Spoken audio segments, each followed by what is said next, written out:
We're making pork riblets with fermented black beans. This touch of hot starts with pork riblets cut into individual pieces. You want to soak them in cold water, give them a little wash, and rinse them. Fermented black beans, the namesake of this dish. We got to rinse those with cold water too.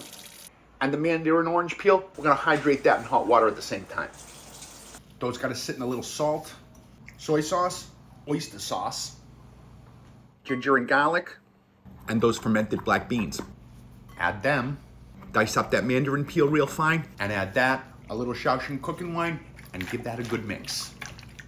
I can add that half a teaspoon of sugar I forgot earlier, along with a couple tablespoons of cornstarch, and give that a good mix, massaging the cornstarch into the meat.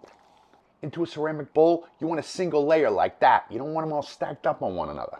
Check this out. We're using a wok with a steamer basket. Start with boiling water and add it right to the bottom of the bowl.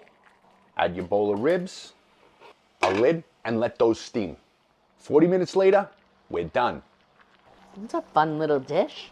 And just serve that up with green onions and sesame oil. My goodness.